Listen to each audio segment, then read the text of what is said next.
Thank you, Itos. At nako, isang karangalan na panauhin natin siya ngayong gabi. At alam niyo po ba na ang governor po na ito ay hindi lang basta isang doktor, kundi siya po ay matapang na nanindigan para sa kapakanan ng kanyang mga kaprobinsya sa lalawigan po ng Cagayan.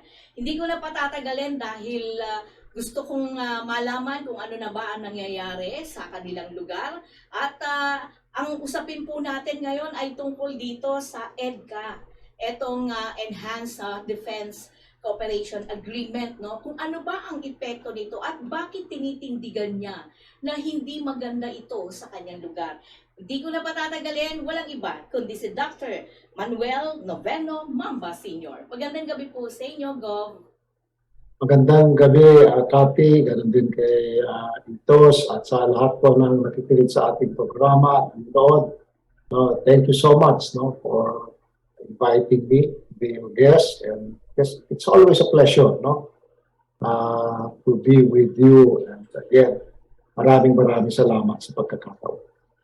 Thank you po at sabi ko nga kanina talagang karangalan po ng aming palatuntunan dito. Well, siguro maganda pong unahin ko po, Governor Mamba, no, kung bakit po nyo tinututulan at hindi nakikita nyong hindi maganda itong EDCA, yung paglalagay po ng mga base militar diyan po sa inyong lalawigan, Governor Mamba?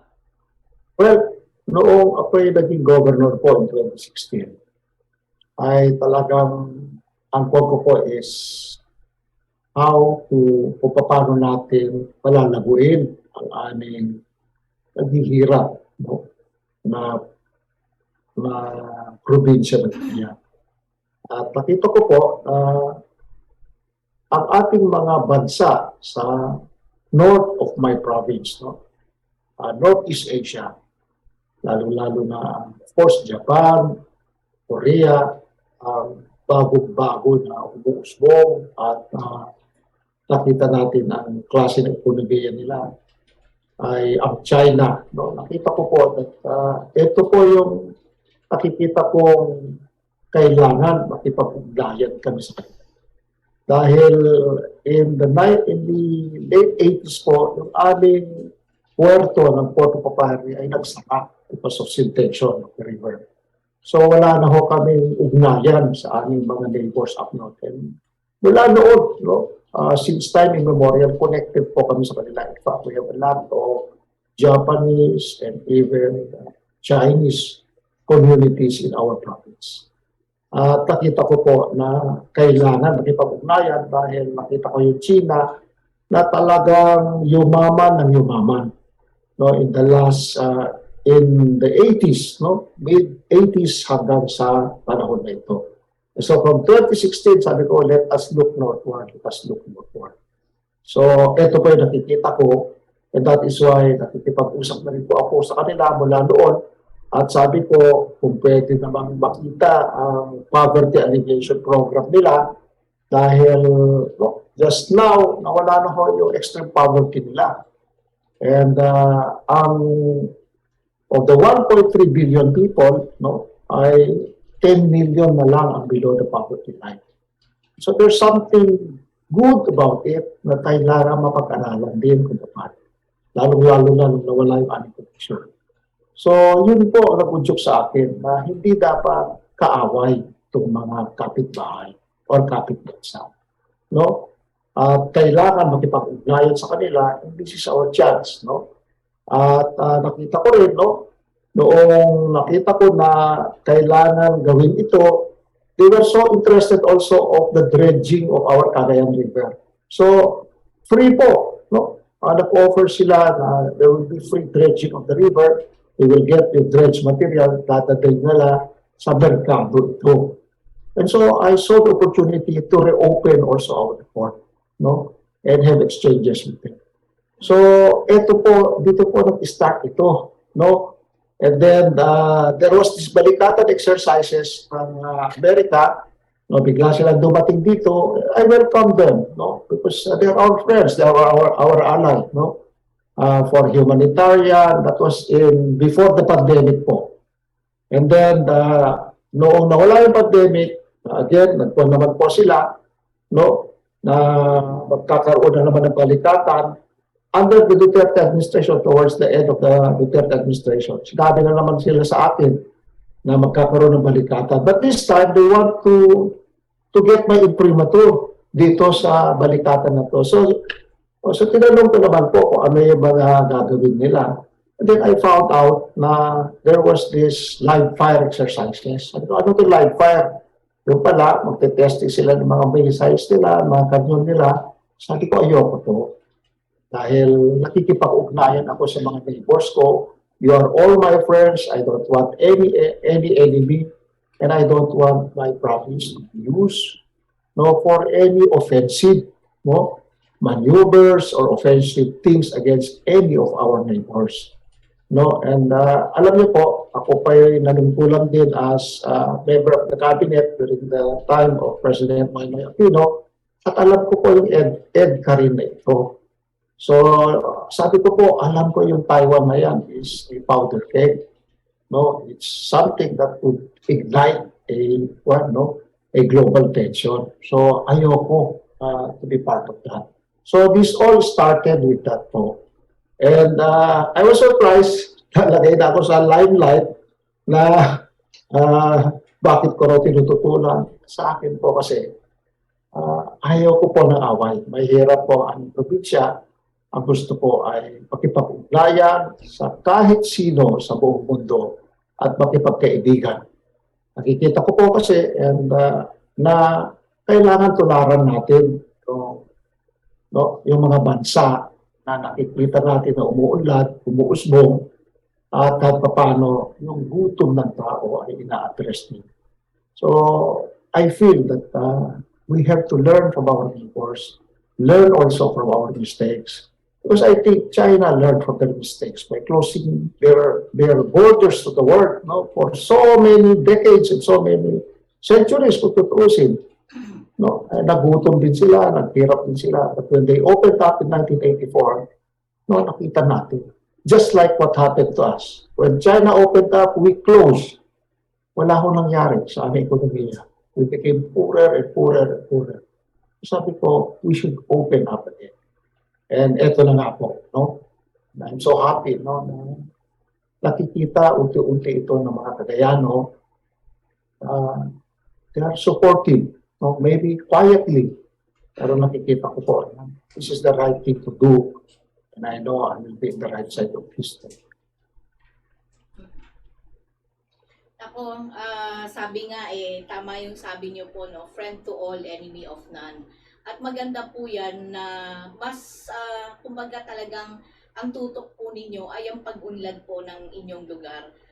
Gusto ko lang din hingin ang reaksyon ni Itos at damdamin niya tungkol po sa nagaganap po dyan sa Cagayan sa mga sinabi niyo po ngayon. Itos? Yes, well, maybe later after we when the governor has to leave, we will extend we will put out more of our thoughts and opinions on that. But suffice to say, we support everything the governor said. Yes, China has offered more help than even the United States at this point. More concrete. Governor, you mentioned, I remember watching you in an interview, you were talking about the cooperation extended by China. Could you go into a little bit more detail on this for the benefit of our viewers?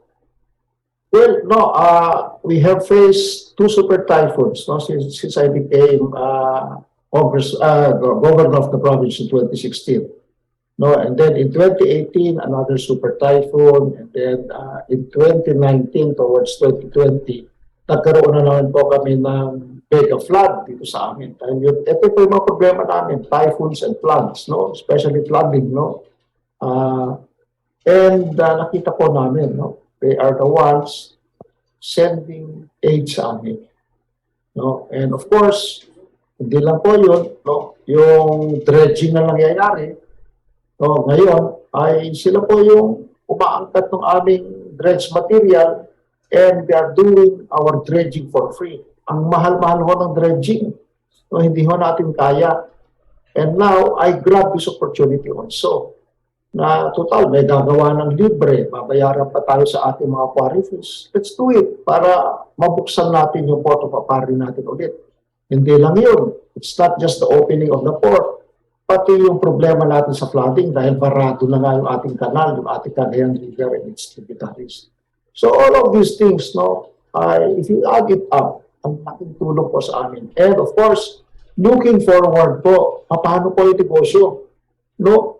So we will be developing our underdeveloped agriculture, underdeveloped aquaculture, of course, our livestock, no? And of course, our tropical weather.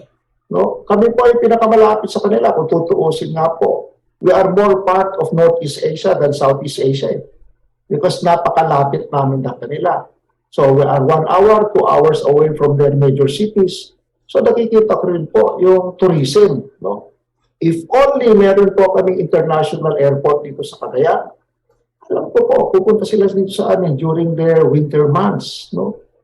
Malamig na malamig po sila. No? They are 1 hour, 2 hours. So nakikita ko rin po ito na another potential.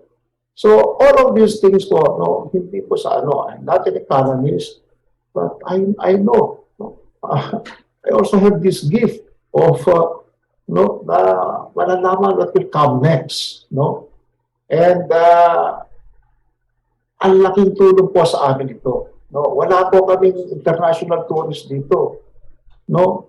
And our port, no, there was never an effort to reopen it from the national government. And dahil mahal nga po, no, and there was never a time na nag-dredge ang Cagayan River since time immemorial. Ngayon at made-dredge namin, matatanggal namin yung silt, magaganda yung flow ng aming river. Hindi lang yun, ma-open namin yung port. Pag na-open namin yung port, pagkakaroon kami ng ugnayan doon sa mga countries na meron kaming ugnayan doon pa. And of course, dahil yumaman sila, no, they could go all over the world. They are the number one ngayon na tourist providers of the world, especially China. So, kailangan we should have exchanges with them. Unang-una po, we have a young population, educated population, disciplined population, and of course, food. So makikita nyo, instead na magpapalabas tayo ng tao, dito na ang oportunidad, dito na nga ang trabaho, dito na rin po yung kahit paano income. So I hope and pray po, no, na huwag guluhin ito. Let it happen muna para makita natin. So that is why, nung sinasabi nilang magkakaroon ng mga EDCA sites dito, because I am part of that. Noong 2014, I was a member already of the cabinet of President Marcos. No, and we decided on that. No, nung nagkaroon ng konting alitan noon, nag-file tayo ng protest. So, kaagad-agad yung China nagsabi, let us have bilateral talks and maybe a joint venture on all of these disputed areas. No, but we opted na multilateral. No, hindi ba bilateral. And we opted to go to UNCLOS. Hindi nag-agree lahat ang China doon. So, from the very start, walang agreement. Kaya kung meron mang bullying na sinasabi nila, natural lang siguro yun. No? Kasi there was no agreement from the start. But look at this ethos, no? Wala man lang putukan for the last 9 years. Wala man lang dumalak ng dugo. Anong ibig sabihin nito? Ang ibig sabihin para sa akin, ayaw natin ng gera, both of us. Ayaw nila, ayaw din natin. Why shouldn't we talk about it now bilaterally? No? At nandyan na. Why should we add EDCA sites and put it in Bulacan? So all of these things hindi ko ma-explain sa tao. And I have to make a stand. Ano po, may mga pressure sa akin, pero in deference to our president, no, I think he respected my stand. No? Hindi man lang siya nagpasabi sa akin to stop or what. I saw him thrice already. Never.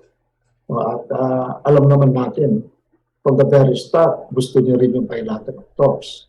Ang tingin ko kasi nung pumunta siya kay President Xi Jinping, nag-meet sila, no, in continuous dialogue on the maritime dispute, that is already a precursor, a start of bilateral talks. No, and of course, yung sinasabi na agriculture and fishery, kami po ang pagdolo makikinabang. Kami po ang talagang napakalapit sa kanila. No, and then yung sinasabi nila, Silk and Belt Road Initiative, kami na naman ang makikinabang doon because we are closest to them. So, how can I not make a stand on all of these things? Eh ako na po yung panahon pa ni President Duterte, nakikipag-ugnayan na ako sa kanila kung pwede naman. Kaya lang naudlo dahil doon sa COVID niyon. But now is our time. And China became what it is in the last 39 years in the time of Deng Xiaoping. Alam mo, I was so surprised when napunta kami doon. No? Kasi lately, pupunta kami noong May. I was so surprised. No? May bago silang museum. No? It's called the Museum of the Communist Party of China in Beijing. It's a 2-year-old museum.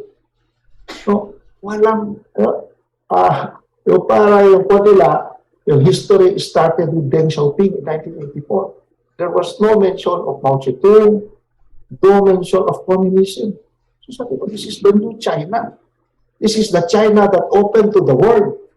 Ang sinasabi nila, socialism with Chinese characteristics. Wala na yung communism, yung kinatatakutan natin, ayaw natin at lahat. But you know, they may have learned their lesson by isolating themselves. No?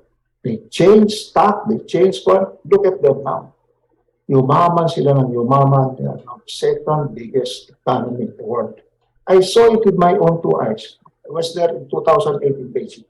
Punta ka ngayon sa Beijing, di mo na makikilala. Green na green. So, nakakaingit, no? And makita mo yung disiplina ng tao, malinis, lahat. Nawala na yung mga, may mga anxiety, doon, may areas. Now, it's so different. Bakit hindi? Why should not we learn from them? Diba? Wala na ideology to, wala na. It's what we could do for our people. I talked with their leaders. Ang palagi nila sinasabi, na mo, Governor, gusto ka namin dahil you serve your people. Ganon din ang gusto namin. What we could do for our people. What we could do for our people. And I think that is where our leadership is. It is not just us anymore. It is for our people. Tayo, malakas tayo. Kaya natin yung sarili natin. Pero paano yung simple man in the street? So I think this is what I saw in China. And I think it's worth emulating, it's worth imitating, it's worth seeing, it's worth learning from. So ako, no, I just said my son again, no, meron sila po sa mga youth. Sabi ko sa anak ko, punta kayo, learn from them. Because it made them who they are in the last 40 years. I think there's nothing wrong. No? Kung matuto naman tayo sa kanila. They learn from their mistakes. We should also learn from our mistakes. That's why mahirap pa rin tayo sa mission. Right. Again, Gov, it's so refreshing to hear something like this from a leader, no? From any leader in any position right now. The outlook and the openness and the truth about because I share your thoughts about Beijing. I had been there, I had gone there twice in the difference of maybe 15 years apart. And you see it, you really see it, and you see in the eyes of the people, which is different. The confidence, the joy that they have and the pride that they have in their country. And it's not the Beijing na kinakatakutan, di ba? Kinakatakutan dati, di ba? Na police state daw and all of that. Iba talaga. The last time I was there was with my father. He gave a talk. He had since passed, and we were both. I agree, and I wish my father would have met you and talk to you about this because I'm sure you would both would have enjoyed. But I wanted to also ask you this time about your province. You've been very critical about the export processing areas, no? CESA. Could you elaborate on that a bit? Well, CESA has been there since 1995, no? So 28, 29 years na yan. It's still dependent on the GAA, no? And mababaw. It's only 8 meters deep. O, gusto nilang i-dredge daw. Eh, paano mo i-dredge yun? Kung yun corals. And then it's an open sea. Since time immemorial, no? In the Selden map, no? Say it's a map about hundreds of years, no, ago. No, there was this mention of Tuakam, referring to a big port. At tinitignan nila in history, it's Apari. And itong Apari port na to, dito rin pumasok lahat ang Chinese dito sa amin, including most of the Taipans now in Manila. Dito sila galing sa amin. No, so makikita mo, and every major city dito, there are Chinese communities. In fact, in my town, it's almost 100 kilometers away from Apari. Meron kaming dinatnan ko pa noon, nung bata ako, teaching school, elementary school. So makita niyo po, no, that we've been connected to them since time immemorial because of the port of Apari. Kaya lang, pinabayaan natin, included ang forest natin, silted na. Ngayon, gumagawa sila ng puerto that it did not work for the last 30 years. At makita mo naman, dyan ang illegal activities. No?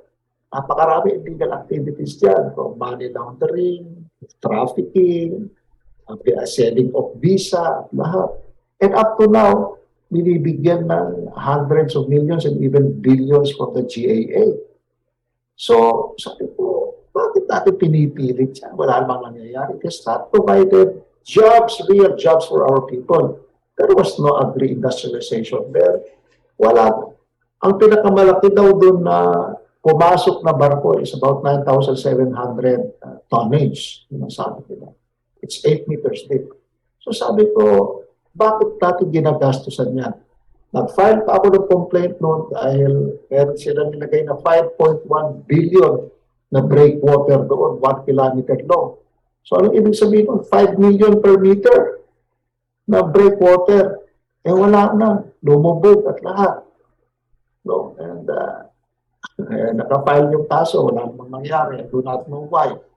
No, ang sa akin is, instead of pursuing that, let us go back to what worked before, the port of Apari. Ngayon, at libre yung dredging dahil kailangan nila yung silt, kailangan nila yung construction materials, construction sand. Kailangan nila, ibebenta pa natin. But why shouldn't we take advantage of that? No? So sa akin, no, mula noon, I was against CESA. No, dahil sana imbestigahan nila. Maraming mga media outlets na nag-imbestiga doon. And I do not know, no? Bakit? Medyo but it's I wanted to ask, how do you then it seems to be that there are elements even within because in CESA marami rin pogo po, di ba? Yeah. Maraming pogo, maraming Diyan naman pinanganak yung pogo. Oo nga. So but that's not obviously a benefit to us, right, as a country. Definitely your outlook on industrialization and economic development through infrastructure, that's what we should concentrate on. But how then would you manage the elements that you want sa country? I'm interested in knowing what China's policy is. Is it this, hindi naman siguro pogo yung policy nila, di ba? They want economic development para sa economic cooperation because they will also benefit from it. Pero how do you filter, or how do you can we choose actually, or does China say this aid is one all-encompassing, ipasok nyo rin yung pogo or hindi? Well, sa akin, if it's money, legal money coming out, no, it's corruption. That's where we can see, you know, how China manages their corruption. Kasi in any country, may corruption naman. Now, kung ayaw nila yun, ibig sabihin, no, it's disadvantageous to them. They do not want corruption in their government. No? Meron at meron lang yan, kahit saan ka mapunta. But, you know, the Communist Party do their own cleansing also among their ranks. Nakita natin dahil meron pinakulitin. So I think this is not sanctioned by them. This is not permitted by them too. No, but you know, meron at meron lang yan. No, especially for a country where most, if not all, the banks are state-owned. So the only way to bring out the dirty money is through money laundering. And I think China do not like that. No. So sa akin, it's more of yun, ayaw nila. But you know, China is not self-sufficient in food. Alam natin yan, China is not self-sufficient on raw materials. No. China doesn't even have fuel to oil to make their factory. So all of this thing is important. Saan sila nag-i-import? Ang lalayo. No? So, and yet we are so near probinsya namin. Eh, bakit naman wala kaming maimbenta kahit isang kilong karne lang? No? So, why shouldn't we go to that? No? We have an underdeveloped agriculture, underdeveloped aquaculture, underdeveloped, diba? Eh kung willing sila na i-develop ito, willing sila na gawin ito some of the things. So, you know, our port of Apari is a mirror port to practically all ports of China, including that of Taiwan. No? So, kung titignan mo, no, lahat ng gusto pumasok sa China, they could use our port. Definitely, you could not go to China through Japan. Ako naman, may kwan yan. Or even Taiwan at this point in time. No? Or even Korea or South Korea at this point in time. So, ang ganda ng namin, very strategic yung port of Apari namin. No? And so, sa akin, shouldn't we go to that? Diba? No? Nagtaka nga ako, dahil pumunta sa akin. O kaya lang, no? I hope the national government sees this. Kasi sa tingin ko, we could be a gateway of the Philippines to China, or a gateway of China to the Philippines and even Southeast Asia. Napunta ako doon, no? Makikita mo, ang mga pandon ito, no? Ang mga kanilang mga tourists.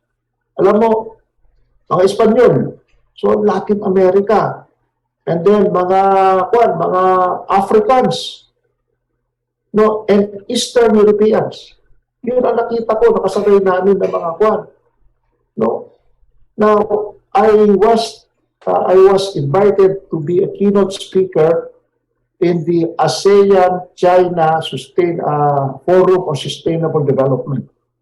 So, I talked doon about Asia for Asians. Alam mo, nakikita ko, halos pag-expand na sila sa Africa. Nandun na rin sila sa Latin America. Of course, yung mga Eastern European countries, nandyan na sila talaga, including that of Russia, di ba? Now, they are going down to the ASEAN. Yun ang nakikita ko. That's why the ASEAN were all there. Now, who would not want to have a connection with China at this point in time? No? Yung province ko pinakamalapit, it was napakatanga ko naman if I will not grab this opportunity. This is not for me. This is for my children. This is for the next generation. I'm 65-year-old because ikaw, buhay ka pa. Okay na to. Ako, baka wala na ako. But ang akin naman, please, let's give it a chance. Diba? And I know even the president himself, pakita niya na ito. Pakita niya ito. Ewan ko kung meron pang, no, what made the president, no,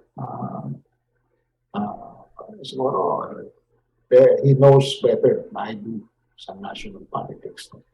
But sa akin, we could not, sa akin, especially my province, we could not be better off without our neighbors sa Norte, especially China.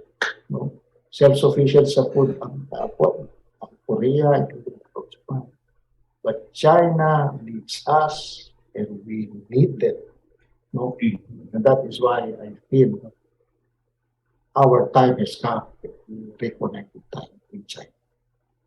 Again, we agree. I agree wholeheartedly with your outlook, sir.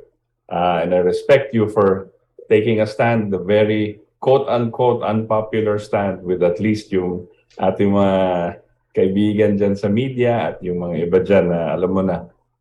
Pero sir, another question, sir. In your dealings with China, or I would say Chinese businessmen, have you ever felt na they were because ang story ang pinapalabas minsan is that they are taking advantage of the Philippines and other countries with you know, loans that those countries cannot pay off or those cities cannot pay off, and parang nanggugulang ba? Of course, yun yung mga storya na lumalabas sa ating mga kaibigan sa media, no? Pero I wanted to ask you personally because we don't believe that because we are able to dig through or sift through yung mga alternative media, no? Pero in your personal dealings with them, sir, did it ever give you an inkling or may nararamdaman ka bang parang ginugulang lang tayo? Well, sa akin, no, yung sinasabi nilang debt trap. Kasi depende sa iyo na kung paano mo gagamitin yung utangin mo. Eh. Kung lolo-lokohin mo lang at hindi mo gagamitin sa dapat paggamitan, eh, wala talaga mangyayari. Lalo-lalo na kung politiko ka, hindi na ikaw magbabayad. Yung next na politiko o next na governor. No? So, depende dun sa borrower yan, hindi dun sa lender. Diba? Yung, kung papayagan niya, lolokohin siya at pagkakapirahan niya, inuutang niya, eh talagang walang mangyayari dyan. No? That is why, sa akin, why should I do that? No? Sa akin lang. No? So, sabi ko, yung debt trap na sinasabi nila yan, depende sa papautang. No? Depende sa umuutang kung saan niya gagawin. No? Nakikita naman natin yung hirap natin so that we learn from it also. Ngayon at may tumutulong. Pangalawa pa, ang China now, no, lahat ng suot natin made in China. Kahit anong brand, made in China, Adidas, Nike, kahit na brand, made in China, Sony, Samsung, made in China.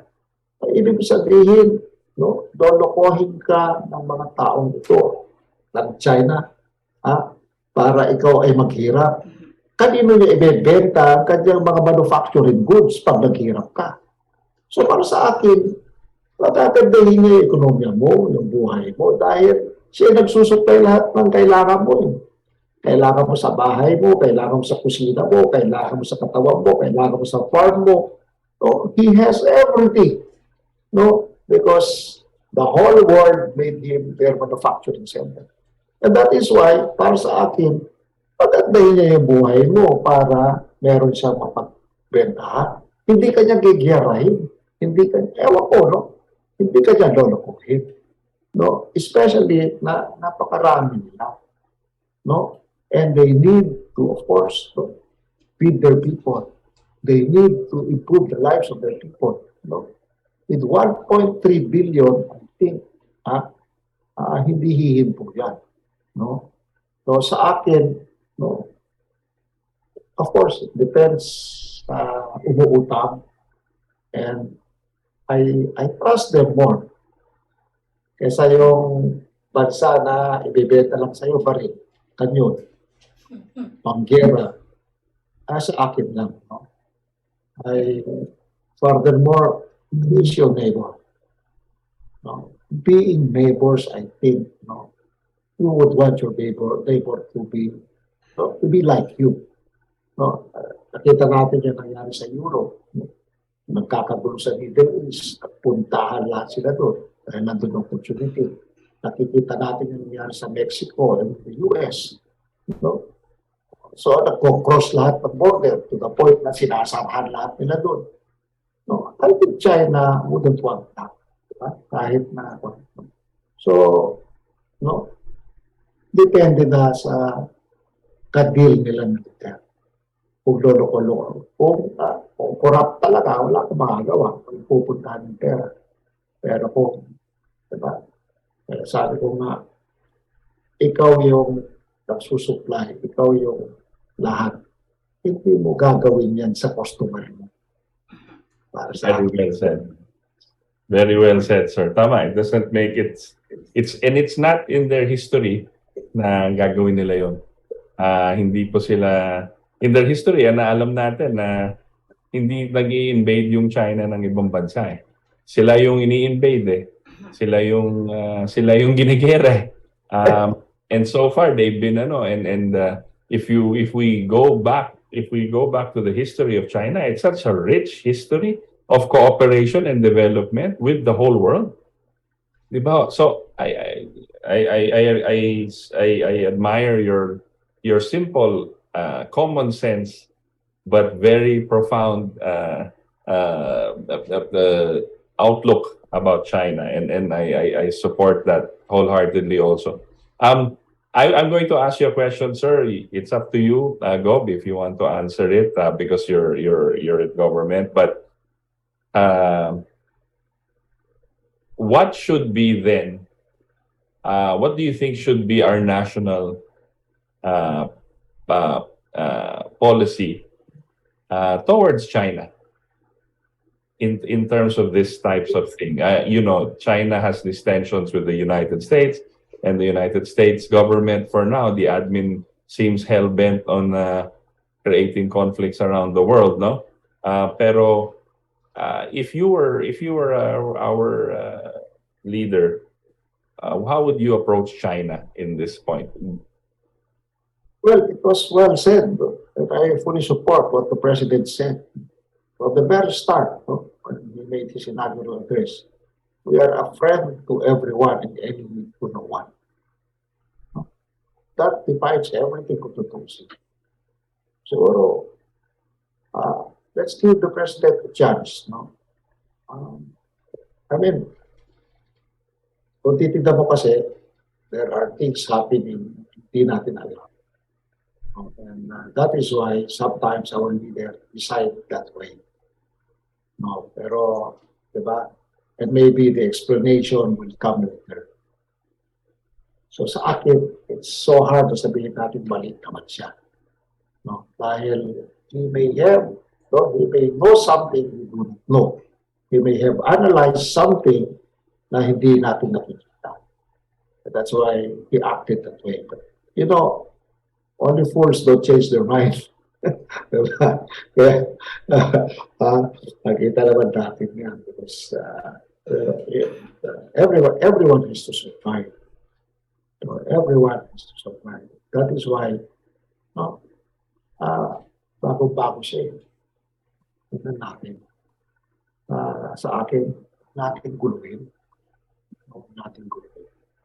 Especially for ako, I can see stability kasi with President Bongbong and Vice President Sara. I can see 12 years of stability. No? Only if we work together, I think we will be stable for the next 12 years. That is what we need. Right. Of course, we need to have national discipline and national direction, which we all agree on. Agree. Yeah. I think the national direction should be stated. Parang ginawa ng China, di ba? Sinama nila lahat ng population nila. This is where we want to go. Sama kayo sa amin, di ba? Tama naman eh. Gov, maybe last question before I ask Kathy kung may question siya. No? Pero can the province of Cagayan refuse the EDCA base? Is it legal? Is it within the province's power to say no? No, sa akin, I don't want to question it. I'd rather manage it. It's there. So that is why sabi ko, sometimes I refuse talking about it kasi nandun na. Kaya lang ayoko kasi pinopolarize nila yung tao eh. Na nagpapapirma sila ng ganito, they are pitting my vice governor against me, the board members against me, the mayors against me. Sabi ko, sino ba may gusto ng giyera? Gusto niyo ba ng giyera? So ayaw natin lahat ng giyera. Hindi pa rin, we all agree na ayaw natin ng giyera. So anything that promotes war, we should go against it. No, now, kung di nyo pa nakikita yun, because they look at EDSA as a defense. I look as EDSA as a magnet for possible attack.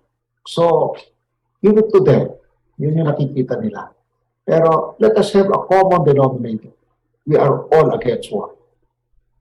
No? So, kung yan ang magiging one, let us not support anything that promotes war na madadala dito sa atin. Dahil yun naman ang ayaw natin lahat. Sabi. So sa akin, this is manageable. This is manageable. We were able to manage this agreement for 9 years, no, with China. We did not agree. And wala putukan. Dahil ayaw natin lahat ng giyera. No? And I think, mangyayari din yan. No one could impose war sa atin. Ayaw natin. No? Para sa akin,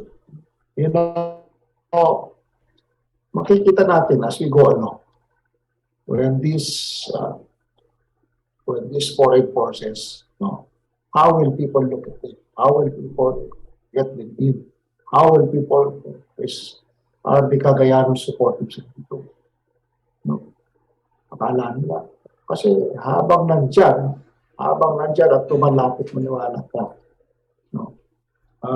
Alam mo, my father is a guerrilla.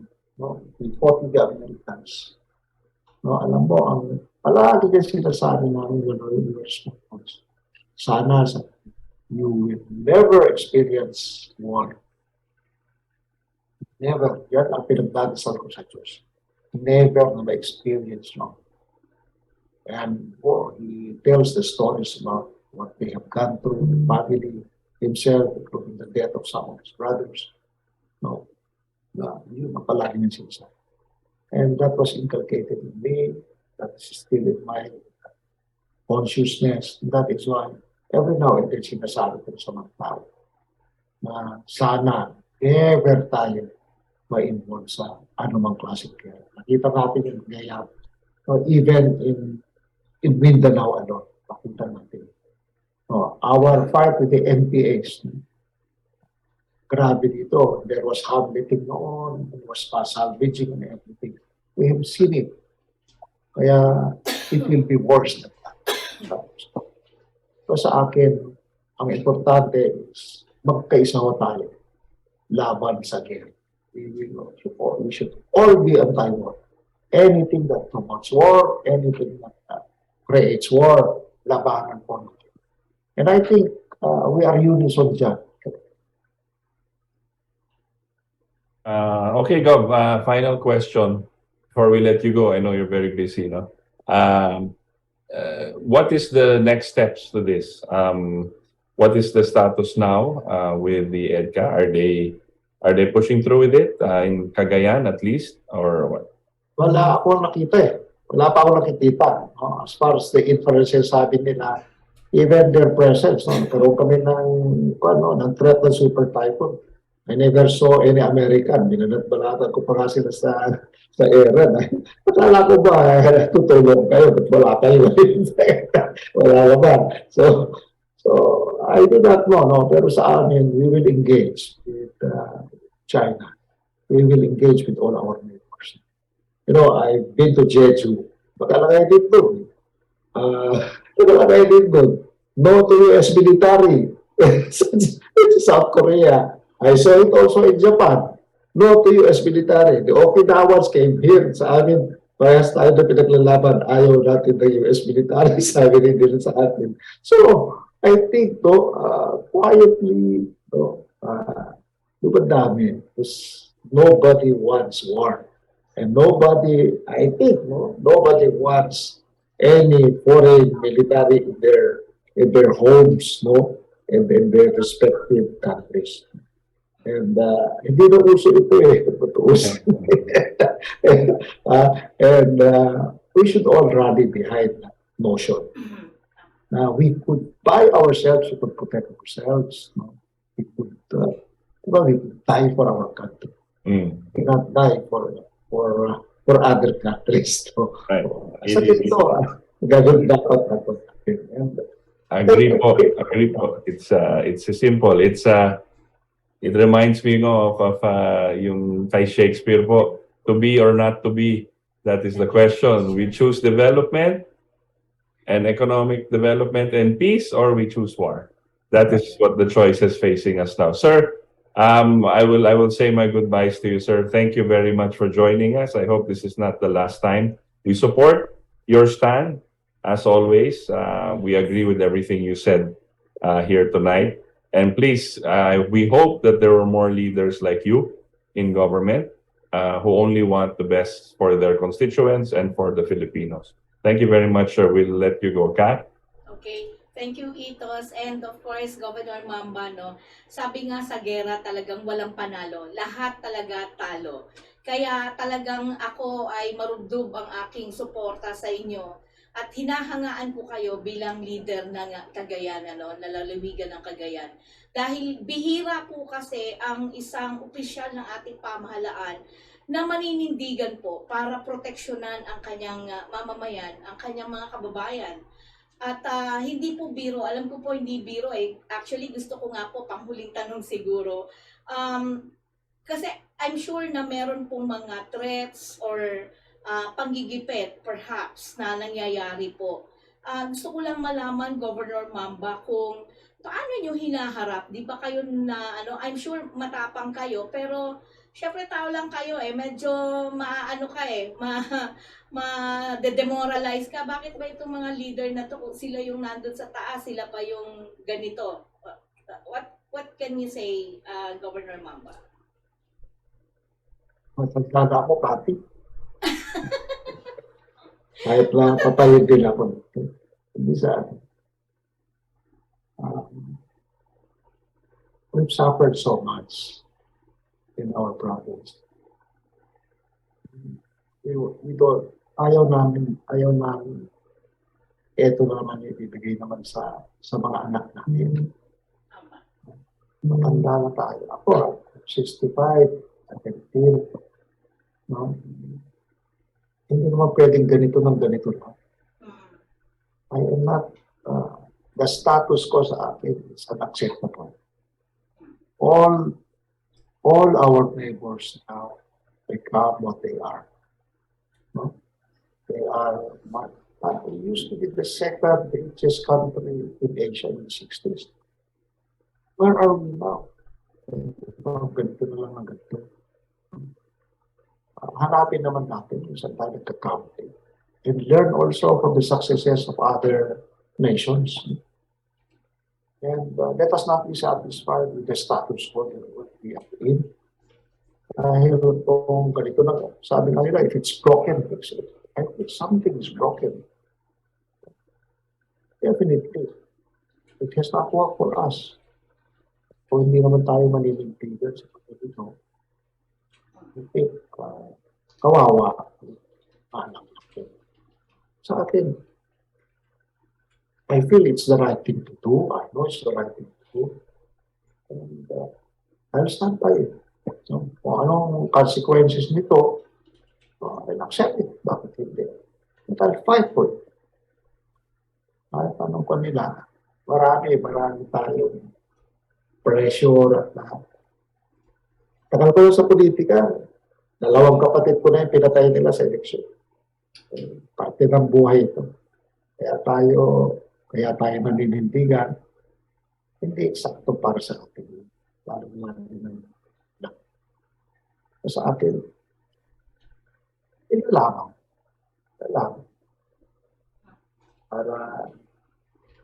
Para I have to say my piece. And I know dadami tayo. Alam nila ang tama nila. Maraming salamat, Governor Mamba, at ramdam namin po ang hinaharap po ninyo ngayon na mga suliranin sa inyong lugar at pressure. At ako talagang dasal ko po, patnubayan kayo ng Panginoon sa lahat po ng inyong laban at ang Katipunan ng Demokratikong Pilipino tulad ng binanggit ng aming Pangulo na si Itos Valdez ay sumusuporta po sa inyo. Nasa likod niyo po kami at nakaalalay, nawa ay tularan kayo ng ibang mga leader po sa ating bansa. Maraming salamat po. Maraming salamat din. And God bless po sa inyo at mabuhay po. Thank you po. Kung may pagkakataon po na may nais po kayo ibahagi sa aming palatuntunan, bukas po ang palatuntunan ito para sa inyo, Governor Mamba. Salamat Maraming po. po salamat.